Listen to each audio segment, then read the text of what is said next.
എല്ലാവർക്കും നമസ്കാരം. എല്ലാവരും സുഖമായിരിക്കുന്നു എന്ന് കരുതുന്നു. വളരെ സ്വാദോടുകൂടി തയ്യാറാക്കിയെടുത്ത തക്കാളി കറിയാണ് ഇന്നത്തെ റെസിപ്പി. ചോറിൻ്റെ കൂടെ കഴിക്കാൻ രുചികരമായ ഈ ഒരു റെസിപ്പി തയ്യാറാക്കിയെടുക്കാൻ ഒരുപാട് ഇൻഗ്രീഡിയൻസിൻ്റെ ഒന്നും ആവശ്യമില്ല. അതുപോലെ എളുപ്പത്തിൽ തയ്യാറാക്കിയെടുക്കുകയും ചെയ്യാം. ഇതുപോലെ റെസിപ്പി തയ്യാറാക്കി നോക്കാത്തവരൊക്കെ ഉണ്ടെങ്കിൽ ഒന്ന് ട്രൈ ചെയ്തു നോക്കൂ. അപ്പോൾ ഈ ഒരു തക്കാളി കറി എങ്ങനെയാണ് തയ്യാറാക്കുന്നതെന്ന് വീഡിയോ കണ്ടു നോക്കൂ. കറി തയ്യാറാക്കിയെടുക്കാൻ വേണ്ടിയിട്ട് ഞാൻ ഒരു തക്കാളി എടുത്തിട്ടുണ്ട്. ഈ ഒരൊറ്റ തക്കാളി കൊണ്ടാണ് ഇന്നത്തെ കറി നമ്മൾ തയ്യാറാക്കിയെടുക്കുന്നത്. തക്കാളി എടുക്കുമ്പം അത്യാവശ്യം നല്ല പുളിയുള്ള തക്കാളി നോക്കിയിട്ട് എടുക്കുക. ഇനി എടുത്തിരിക്കുന്നത് ചെറിയുള്ളി ഒരു 10ഓ 15ഓ ചെറിയുള്ളി എടുക്കുക. സവാള എടുക്കുന്നതിനേക്കാളും ചെറിയുള്ളി എടുക്കുമ്പോഴാണ് കേട്ടോ ഈ കറിക്ക് ടേസ്റ്റ് കിട്ടുക. ഇനി നമുക്ക് തക്കാളി ഒന്ന് അരച്ചെടുക്കേണ്ടതുണ്ട്.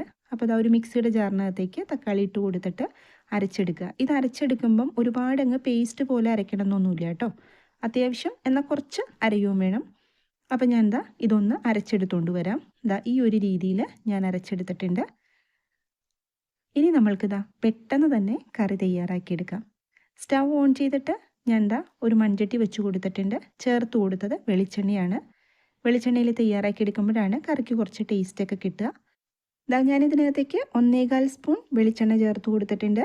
വെളിച്ചെണ്ണ നന്നായിട്ട് ചൂടായി വന്നു കഴിയുമ്പം അതിലേക്ക് 1/4 ടീസ്പൂൺ ചെറിയ ജീരകം ചേർത്ത് കൊടുത്തിട്ടുണ്ട്. 1/4 ടീസ്പൂണിലും താഴെ ഉലുവയും കൂടി ചേർത്ത് കൊടുക്കുക. ഇനി ഇതിനകത്തേക്ക് കുറച്ച് കറിവേപ്പിലയും കൂടി ഇട്ട് കൊടുക്കുക. ചെറിയ ജീരകവും അതുപോലെ ഉലുവയും നല്ലപോലെ ഒന്ന് പൊട്ടി വന്നു കഴിയുമ്പം അതിനകത്തേക്ക് ഒരു ചെറിയ കഷ്ണം ഇഞ്ചി ചെറുതായിട്ട് അരിഞ്ഞ് ചേർത്ത് കൊടുക്കുക. ഞാൻ ഇതിനകത്തേക്ക് വെളുത്തുള്ളി ചേർക്കുന്നില്ല. ഇനി വെളുത്തുള്ളിയുടെ ഫ്ലേവർ നിങ്ങൾക്ക് ഇഷ്ടവച്ചാൽ 1-2 അല്ലി വെളുത്തുള്ളി ഇതുപോലെ അരിഞ്ഞിട്ട് ചേർത്ത് കൊടുക്കാം.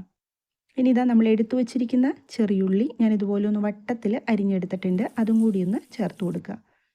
ഇനി നമ്മൾക്ക് ചെറിയുള്ളി നല്ലപോലെ ഒന്ന് വഴണ്ട് കിട്ടണം. ഈ സമയത്ത് നമ്മുടെ വീഡിയോ കണ്ടുകൊണ്ടിരിക്കുമ്പോൾ സബ്സ്ക്രൈബ് ചെയ്യാതെ കാണുന്നവരുണ്ടെങ്കിൽ ഒന്ന് സബ്സ്ക്രൈബ് ചെയ്ത് സപ്പോർട്ട് തരണേ. അതുപോലെ തന്നെ ലൈക്ക് ചെയ്യുകയും വേണം കേട്ടോ. നമ്മുടെ ചെറിയുള്ളിയുടെ കളറ് മാറി വന്നു കഴിഞ്ഞപ്പം അതിനകത്തേക്ക് 2 പച്ചമുളക് ഞാൻ ചേർത്ത് കൊടുത്തിട്ടുണ്ട്. പച്ചമുളക് അത്യാവശ്യം എരിവുള്ളതാണ് കേട്ടോ ചേർത്ത് കൊടുത്തേ. കറിയിലേക്ക് മുളക് പൊടി അപ്പോൾ നമുക്ക് കുറച്ച് ചേർക്കുന്നുള്ളൂ ഒന്ന്. ഇനി ഒന്ന് വഴറ്റി കൊടുത്തിട്ടുണ്ട്. ഇനി കുറച്ച് മഞ്ഞൾപ്പൊടി, 1/4 ടീസ്പൂണിലും താഴെ മഞ്ഞൾപ്പൊടി, അതുപോലെ തന്നെ കുറച്ച് മുളക് പൊടി. പച്ചമുളകിന് എരിവുള്ളത് കൊണ്ട് മുളക് പൊടി വളരെ കുറച്ചേ ഞാൻ ചേർത്തിട്ടുള്ളൂ. ഒരു 1/4 ടീസ്പൂൺ അത്രേ ചേർത്ത് കൊടുത്തിട്ടുള്ളൂ. എന്നിട്ട് ആ പൊടികളുടെ പച്ചമണം മാറുന്നത് വരെ ഇളക്കി യോജിപ്പിച്ചിട്ടുണ്ട്. ഇനി ഇതിനകത്തേക്ക് കുറച്ച് കായത്തിൻ്റെ പൊടി ചേർത്ത് കൊടുക്കുക. കായപ്പൊടി 1/4 ടീസ്പൂണിലും താഴെ എടുത്താൽ മതി കേട്ടോ. ഈ സമയത്ത് നല്ലപോലെ കുറച്ച് വെച്ചിട്ട് വേണം ഇതൊന്ന് വഴറ്റി കൊടുക്കാൻ. ഇനി നമ്മൾ അരച്ചു വെച്ചിരിക്കുന്ന തക്കാളി പേസ്റ്റ് ഉണ്ടല്ലോ അത് ഇതിനകത്തേക്ക് ചേർത്ത് കൊടുക്കുക.